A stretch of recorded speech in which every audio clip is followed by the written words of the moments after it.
शब्द 38। हरि बिनु भरम बिगुरचन गंदा। हरि बिनु भरम बिगुरचन गंदा। हरि के ज्ञान के बिना लोगों में भ्रम है, बिगुरचनी है और गंदा।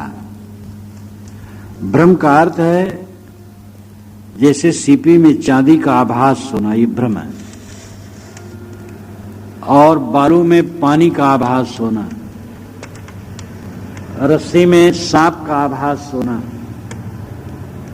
एक लकड़ी के ठूठ में चोर का आभास होना, विपरीत समझ भ्रम है। और बिगुरचन नाम उलझन, बिगुरचन ऊढ़ का मतलब होता है जैसे फसल की रक्षा के लिए किसान एक पुतला मनुष्य का बना देता है और खेत में जगह जगह गाड़ देता है, खड़ा कर देता है। नीलगाय या कोई पशु हाथ में जब आते हैं तब उन्हें देख करके उनको भ्रम होता है कि मनुष्य खड़ा है, तो उसको कहते बिगुरचा। बिगुरचन बिगूचना, उलझना, असमंजस में पड़ जाना। गंदा, गंदगी, वासना। निज स्वरूप के स्मरण और विवेक विचार से रहित होकर के देहाध्यास, विषय वासना में मन पड़ा रहना, ये गंदगी है। हरि बिनु, हरि के ज्ञान के बिना, हरि में रमण बिना, हरि में स्थित हुए बिना ये जीव भ्रम में, विगुरचन में और गंदगी में पड़ा है, भ्रांत में पड़ा है, उलझन में पड़ा है, धोखे में पड़ा है, गंदगी में पड़ा है, क्योंकि उसे हरि का बोध नहीं है। हरि शब्द से जो वास्तविकता प्रकट होती है उसका विवेक नहीं। जहां जहां गयो अपन को खोयो ते फंदे बहु फंदा। साहब कहते हैं तुम जहां जहां गए हरि को खोजने के लिए, अपन को खोयो, अपन को खो दिए। हरि को खोजने के लिए तुम जहां जहां गए, अपन को यानी अपना स्वरूप भाव, अपन को शब्द बड़ा महत्वपूर्ण है। अपन को अपना स्वरूप भाव तुम खो दिए। हम तीर्थों में चाहे जाएं, मंदिरों में जाएं, मूर्तियों के पास, चाहे शास्त्रों में जाएं, चाहे गुरु के पास जाएं, अपनपो को हम खोते गए। हमारी दृष्टि सदैव बाहर बनी रही। संतो कबहु न निज घर आए। ऐ संतो, तुम कभी भी अपने घर में नहीं लौटे। और अगर पूरी दुनिया को पा गया इंसान और अपने आप को खो दिया तो उसने क्या पाया? जो अपने आप को पाया वही धन्य है। ये शरीर रूपी नकली मकान इसलिए है कि असली मकान बना लो, और इस नकली मकान में ही हम इतना फंस जाते हैं कि यही लगता है सच है। शरीर नकली मकान है, इसमें रह के असली मकान बनाना है स्वरूप स्थित। नित्य पारक प्रकाश जो सोई निज घर जान। जो नित्य पारक का प्रकाश, ज्ञान का उजाला है, निस्वरूप, वही निज घर है। स्वरूप स्थिति अपने घर में आ जाना है। तो ये नकली शरीर में रहते रहते असली घर बना लें। आदमी जब कहीं जमीन लेता है, मकान बनाना चाहता है, सामग्री इकट्ठी करता है, तो एक किनारे कहीं वो फूस फूस की झोपड़ी बना लेता है और उस झोपड़ी में रहता है और पक्का पोख्ता मकान बनाता है।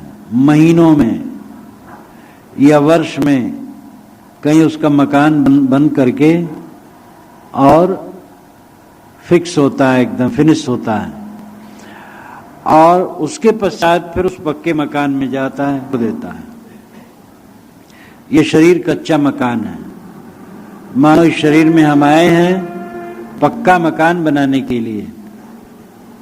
पक्का मकान स्वरूप स्थित है, जहां पर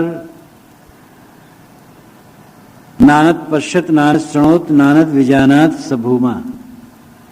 जब दूसरे को नहीं देखता, दूसरे को नहीं सुनता, दूसरे को नहीं जानता, वो भूमा है। भूमा आत्मा निस्वरूप।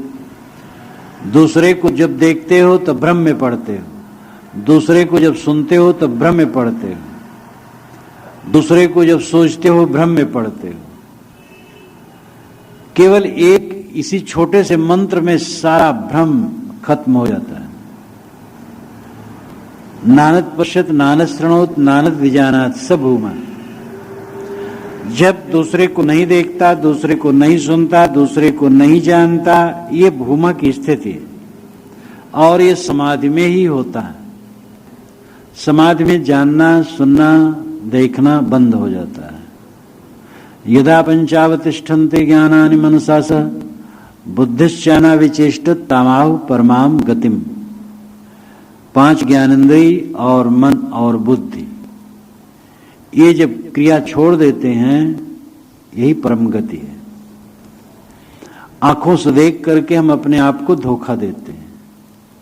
अपने शरीर को देख करके उसका अहंकार, दूसरे के शरीर को देख करके उसका राग, और चीजों को देख करके राग। तो एक देख देख करके हम बंधन में फंसते हैं, सुन सुन के बंधन में फंसते हैं, और सोच सोच के बंधन में फंसते हैं। इंद्रियां शांत हो, मन शांत हो, बुद्धि शांत हो। अब बताओ कौन परमात्मा बाहर से पाओगे?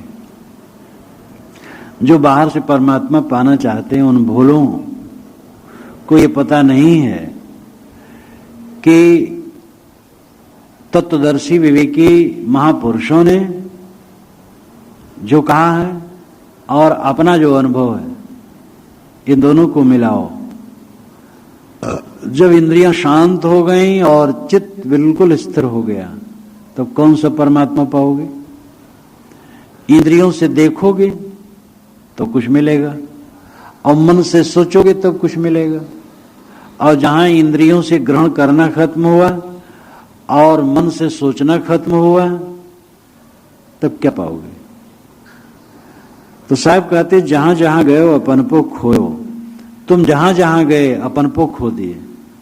हरि को खोजने के लिए, परमात्मा को खोजने के लिए तुम जहां जहां गए अपन को खो दिए, अपना स्वरूप भाव खो दिए। ते फंदे बहु फंदा, उसी के बंधन में तुम बहुत प्रकार से जकड़ गए।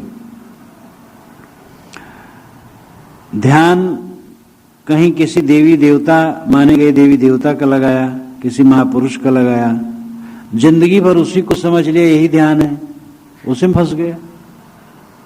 किसी महापुरुष का ध्यान, किसी प्रतीक का ध्यान तो केवल चंचल मन को स्थिर करने के लिए। बच्चा रोने लगता है तो माता चटुआ उसके हाथ में दे देती है, वो चाटने लगता है मुख में डाल करके, तो चुप हो जाता है। लेकिन उससे उसको दूध नहीं मिलता है। चटुआ से कभी दूध आता ही नहीं। जब उसको भूख लगती है और समझता है चटुआ दूध नहीं दे रहा है, तो चटुआ को फेंक देता, फिर रोने लगता है। तब माता दूध पिलाती है, तब संतुष्ट होता है। ये किसी प्रतीक का ध्यान, किसी आकार का ध्यान, ये तो बच्चों को चटुआ देने के समान है। किसी प्रकार नाम जप, ये चटुआ है। नाम और रूप दोनों चटुआ हैं, और साधारण साधक के लिए पहले ठीक है, लेकिन इसी में रुक गए। मूर्ति पूजक लोग पाया कहते हैं कि मूर्ति पूजा तो सीढ़ी है, लेकिन जा करके देख लो तीर्थों में, और पुजारियों को 80 वर्ष के हो गए, अभी सीढ़ी पर बैठे हैं, आगे बढ़ ही नहीं रहे। जब सीढ़ी है तो आगे बढ़ो। नाम जप, मूर्ति पूजन, मंत्र जप, या और भी जितनी साधनाएं ये स्थूल हैं, अगर ये सीढ़ी है तो सीढ़ी पर कब तक बैठे रहोगे? जहां नाम रूप का अंत होता है, जहां मन वाणी का अंत होता है, वहां कौन सा अलग परमात्मा होगा जिसको पाओगे? अंत में चित्त का शांत हो जाना, योगश्चित्त वृत्ति निरोध, चित्त की वृत्तियों का निरोध योग है। और जब ऐसी दशा आ गई तब तुम कौन सा आकार ग्रहण करोगे? तो साहब कहते हैं जहां जहां गयो अपन को खोयो। तुम हरि को खोजने के लिए जहां जहां गए अपन को खो दिए, अपने स्वरूप भाव को खो दिए, निस्वरूप का बोध नहीं रहा। और जब तक बाहर का जंजाल न हटाया जाएगा निस्वरूप का बोध होगा भी नहीं। जो कल्पना किए बैठा रहेगा कि बाहर से कोई ईश्वर हरि मिलेगा, उसको कभी भी स्वरूप स्थित नहीं हो सकती। ये जंजाल हटा करके ही स्वरूप स्थित होगी। तो जहां जहां गए हो अपन को खोयो, ये अपन को शब्द पर ध्यान दो। ये इस शब्द की जान है। एक ये और निज के हरिपद गहिया, 7वीं पंक्ति में है ये निज के हरिपद गहिया। जो हरिपद है, हरि स्वरूप है, वो निज है, निज स्वरूप है। ऐसा समझ करके उसे ग्रहण करो। तो निज के हरिपद गहिया और अपन को खोयो, ये दोनों शब्द पूरे इस पद में बहुत महत्वपूर्ण है। तो तुम हरि को खोजने जहां जहां जाते हो अपन को खो देते हो, अपना स्वरूप भाव खो देते हो और उसी के फंदे में तुम फंद जाते हो, उसी के बंधन में तुम बंध जाते हो और अपने आप को उलझा लेते हो। योगी कहें योग है नीका द्वितीया और न भाई। योगी लोग कहते हैं कि योग ही नीक है, नीक नाम अच्छा। हठ योग करना योग साहब मानते हैं, चित्त की वृत्ति योग मानते हैं। मन सार मन साल हरि बूढ़े बहुत अचेत, कहीं कबीर ते बाची जाके हृदय विवेक।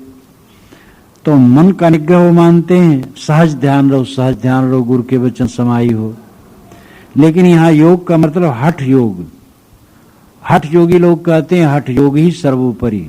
नेति धोती कपाली कुंजली करके सठ चक्र वेदन भवर गुफा में पहुंचना, वो कहते योग ही अच्छा है और योग के अलावा कोई कल्याण का रास्ता नहीं। द्वितीय और न भाई, अरे भाई दूसरा कोई रास्ता ही नहीं है। नुंचित मुंडित मौनी जटाधारी। नुंचित नाम बाल उखाड़ने वाले जैनी। जैनी लोग लुंचन करते हैं बाल का, साल में 2 बार उखाड़ना है जरूरी। मूछ, दाढ़ी, सिर सब के बाल उखाड़ते। अब वे बाल उखाड़ने में समझते हैं मोक्ष होगा। और मुंडित मोड़ मुड़ाने वाले सन्यासी और पारखी, ये पारखी भी तो मोड़ मुड़ाते हैं। तो अगर मोड़ मुड़ाने में कोई मुक्ति मान ले तो ये भी गलत है। मोड़ तो इसलिए मुड़ाना चाहिए क्योंकि बाल बड़े बड़े हो जाते, कूड़ा कचरा उसमें जमता है और निरर्थक गंदगी होती है, इसलिए मुड़ा लेना चाहिए। जब मैं यहाँ इलाहाबाद के कॉलेज में गया प्रवचन करने एक बार, डिग्री कॉलेज में, तो प्रोफेसर सदीक थे और कुछ लड़के भी थे। तो जब प्रवचन मैंने बंद किया तो मैंने कहा भाई कोई प्रश्न करना हो तो करो कोई। तो लड़के तो चुलबुल होते हैं। एक लड़का खड़ा हुआ, कहा महाराज कबीर साहब ने कहा है कि जटा के रखाए से कौन नर तरी गए, मोर न तरे जाके लंबे लंबे पर हैं, और मूड़ के मुड़ाए से कौन नर तरी गए, भेड़ न तरे जो मुड़ाए सरासर हैं। तो महाराज आप तो जटा नहीं रखाते तो मुड़ाते जरूर होंगे, तब आप फिर इसका क्या समाधान करेंगे? हम के बिल्कुल सही आप कहते हैं, मोर नहीं तरते हैं, लंबे लंबे पर हैं, और जटा रखाने से कोई तरता नहीं, इसीलिए हम लोग जटा नहीं रखाते हैं। अब अगर मुड़ा ना दे तो जटा बढ़ जाएगा, इसलिए मुड़ा देते हैं। अब रोज रोज मुड़ावे तब तो गलत हो जाएगा, क्योंकि तब इस साहब के वचन में हम आ जाएंगे कि मुड़ मुड़ाने से कोई नहीं तरता है। अगर हम रोज मुड़ाते रहे तो मुड़ाना माना जाएगा। रोज नहीं मुड़ाते हैं, बस जटा ना हो जाए इसलिए मुड़ा देते हैं। तो जटा और मुड़ाने दोनों के बीच में रहते हैं। खूब हंसी हुई और बच्चा बैठ गया, संतुष्ट हो गया। तो बात तो ऐसे बात का बतंगड़ किया था, मैंने भी बात का बतंगड़ कर दिया। और न तो ऐसी बात नहीं कि बाल कोई रखाए हो तो उसका कल्याण नहीं होगा और मूड़ मुड़ाए तो उसका कल्याण नहीं होगा। अर्थ तो यह है कि बाल रखा करके समझे बस इसी में सिद्धि है, तो भ्रम है। और मूड मुड़ाने से समझे इसमें सिद्धि है, तो ये भी भ्रम है। न तो मूड मुड़ाने से कल्याण है, न बाल रखाने से कल्याण है। कल्याण है वासना त्याग से। तो मुंडित लोग, मुंडित प्रयाग में मुंडन, गया दंडे प्रयाग मुंडे, गया में दंड दो तो कल्याण होगा, और प्रयाग में तो मुंडन कराओ तो कल्याण होगा। अहिबाती स्त्रियां भी प्रयाग में आकर के अपना सिर मुड़वा लेती हैं, सिर मुड़वाने से वह मोक्ष मानती है, ऐसा भ्रम है। वेणी, त्रिवेणी, यहां त्रिवेणी है, गंगा, जमुना और सरस्वती एक काल्पनिक है। वेणी कहते घुमाव को, और वेणी कहते हैं बाल के जटा को, बाल जे मोड़ करके बांधा जाता है, स्त्रियां बांधती, उसको वेणी कहते हैं। तो इस वेणी को कटा करके वहां पर फेंकते हैं, इसलिए त्रिवेणी। और वैसे गंगा उत्तर से घूम करके दक्षिण जा करके फिर जमुना आई तो वहां घूम करके मिली, इसलिए वेणी है। तो वेणी नाम घूमना, घुमाओ, और बाल को जो घुमा के बांधा जाता है वो भी वेणी है। तो वेणी काट करके जो इसमें फेंक दे गंगा में, यहां त्रिवेणी में, उसका मोक्ष है। ये धर्मशास्त्रों में लिखा है। पहली बार प्रयाग में त्रिवेणी में डूब करके मरने से मोक्ष की कल्पना धर्मशास्त्रों में की गई है। इसके बाद तब काशी में, तब अयोध्या में साक्षात मुक्ति और बिना परिश्रम के मुक्ति और जल्दी मुक्ति कोई चाहे, बस सीधा रास्ता है, चला जाए त्रिवेणी और कूद पड़े और डुबकी लगा ले, अंदर चला जाए, बस मुक्त हो जाए। तो साहब कहते हैं मुंडित लोगों को मोक्ष कैसे होगा? मौनी, कोई मौनी बन गए और मौनी बन जाने से अपना मोक्ष मान लिए। वैसे कम बोलना बहुत जरूरी है, कम बोलो, लेकिन एकदम मौन धारण करने से मोक्ष मान लेना भ्रम है। जटाधारी बड़ी बड़ी जटा रखा लिए और उसी से मान लिए मुक्ति है। तिन कहो कहां सिद्ध पाई, इन लोगों को बताओ कहां सिद्धि पाई गई। इतने मात्र कहीं सिद्धि मिलती है? ज्ञानी गुणी सूर कविदाता, ये जो कहें बढ़म ही, जहां से उपजे तहां समाने, छूट गए सब तबही। ज्ञानी है कोई, शास्त्रों का उनको बहुत बड़ा ज्ञान है, अनेक शास्त्र पढ़ डाले हैं, और गुणी हैं, चित्र बना लेते हैं, मशीन बना लेते हैं, और गीत गा लेते हैं, बाजा बजा लेते हैं, और बातों में बड़े गुणी हैं। और सूर, कोई बड़े वीर हैं, और कवि हैं, बहुत कविता बना लेते हैं, और दाता हैं, बड़े बड़े दान करते हैं। ये जो कहें बड़ हम ही, साहब कहते, ये कहते हैं कि हम बड़े हैं, हम सबसे श्रेष्ठ हैं, लेकिन साहब बड़े की कसौटी करते हैं। वे कहते जहां से उपजे तहां समाने, छूट गए सब तबही।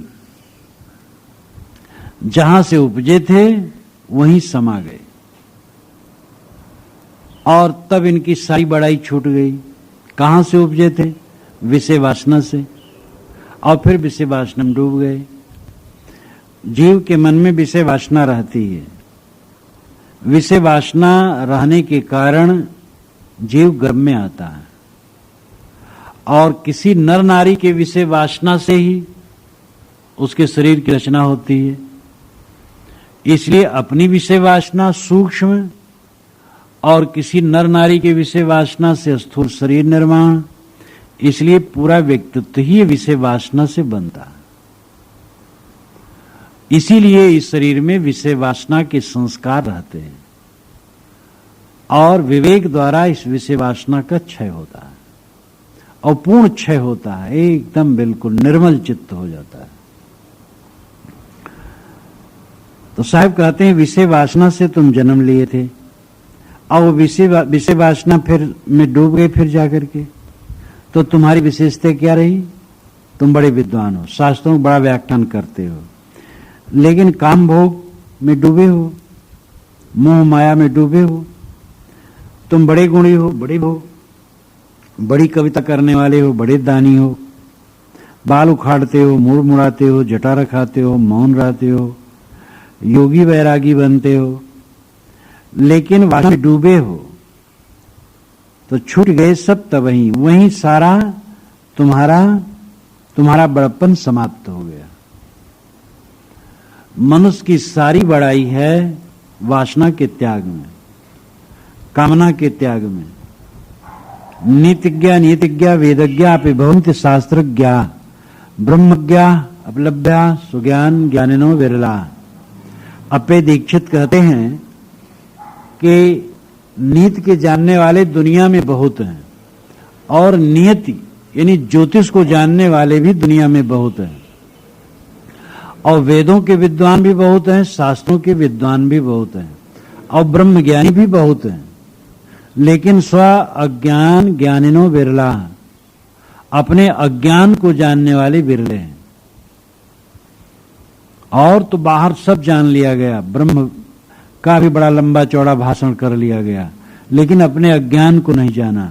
अपना अज्ञान क्या है? मन विषय वासना में चला गया, कितना घोर अज्ञान है। काम वासना का चिंतन होता है, कितना घोर अज्ञान है।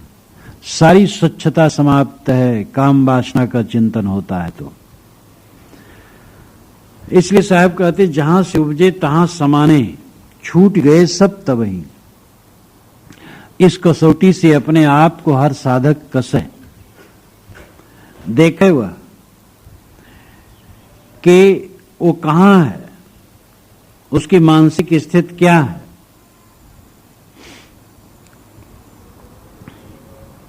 हर साधक को अपने को कसना चाहिए। वो बहुत बड़ा मानता है अपने को, बड़ा पूज्य है, उसको लोग गुरु बंदी छोर कबीर रूप कहते हैं, महासंत कहते हैं।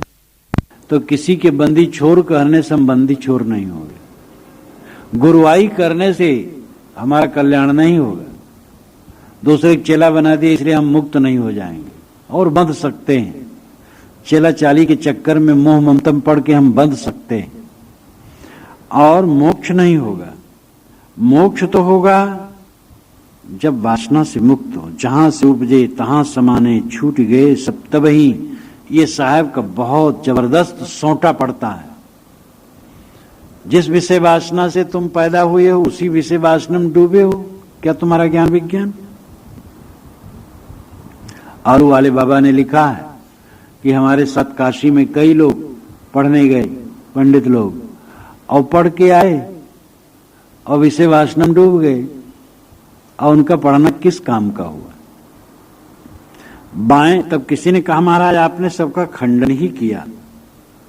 पहले तो आप कहा हरिबिन भरम विगुरचन गंदा, हरि के जाने बिना लोग भ्रम विगुरचन और गंदगी में फंसे हैं, और जहां जहां गए अपन को खो दिए, उसी फंदे में फंस गए। तो ये तो बात आपने ठीक कही। फिर बाएं दहने तजो विकारा निज के हरिपद गहिया। बाएं दहने से अभिप्राय है सब तरफ से, यही नहीं कि केवल बाएं और दाहिने का विकार छोड़ दो, ऊपर और नीचे का भी। अभिप्राय हुआ कि सारे विकारों को छोड़ दो।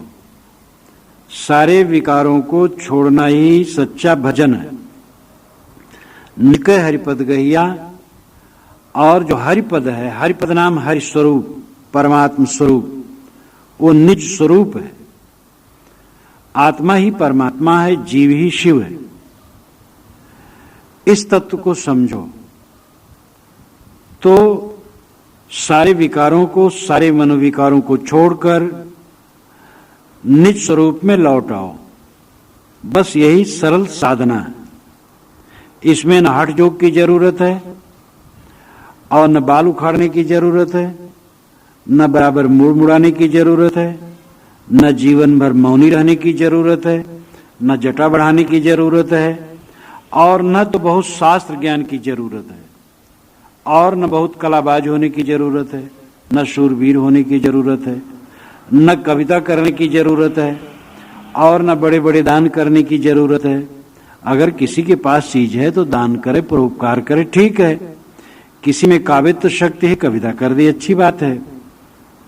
किसी में ज्ञान गुण है, उसकी प्रशंसा है, लेकिन उस अंतिम स्थिति के लिए इसकी जरूरत नहीं है। अंतिम स्थिति के लिए तो एक ही बात की जरूरत है कि सारे विकारों को छोड़ दो। काम विकार है, क्रोध विकार है, लोभ विकार है, मोह विकार है, आसक्ति विकार है, राग द्वेष विकार हैं, इन सारे विकारों को छोड़ दो और निज के हरिपद गहिया। निज स्वरूप हरि है, आत्मा परमात्मा है, मेरा अपना आपा परम तत्व है। इस प्रकार समझ करके अपने आप में विश्राम पा जाओ, यही सही रास्ता है। साहब ने सभी ऊपर की पंक्तियों में अंधविश्वास का पर्दाफाश किया, उसका खुलासा किया और अपना रास्ता बताया कि हर समय तुम यही साधना करो, सारे मनोविकारों को छोड़ो और आत्म स्वरूप ही परमात्म स्वरूप है। पाना तुम्हें कुछ नहीं, केवल मनोविकार को छोड़ना है। रात दिन बस उठते बैठते चलते फिरते इसी पर ध्यान रखो कि कोई मनोविकार टिकने न पाए। सारे मनोविकारों के खत्म होने पर जो शेष रह जाता है वही तुम्हारा शिव स्वरूप है। सारे विकारों को छोड़ देने के पश्चात स्वयं निर्विकार है, स्वयं अपने आप है। तो बाएं दहने तजु विकारा निज के हरिपद गहिया। तब प्रश्न करने वाले ने प्रश्न किया कि महाराज इसका अनुभव कैसे होता है? जब आदमी विकारहीन होकर के आत्मलीन हो जाता है तो उस दशा की स्थिति क्या है, उस दशा का अनुभव क्या है? साहब ने कहा, कहें कबीर गूंगे गुड़ खाया पूछे सो क्या कहिया। साहब कहते अगर गूंगा गुड़ खाए और उससे पूछा जाए कि गुड़ कैसे लगता है तो क्या बताएगा? गूंगा के पास जीभ नहीं, वो बता नहीं सकता है। इसी प्रकार जो स्वरूप स्थित का अनुभव है वो वाणी द्वारा व्यक्त नहीं किया जा सकता है।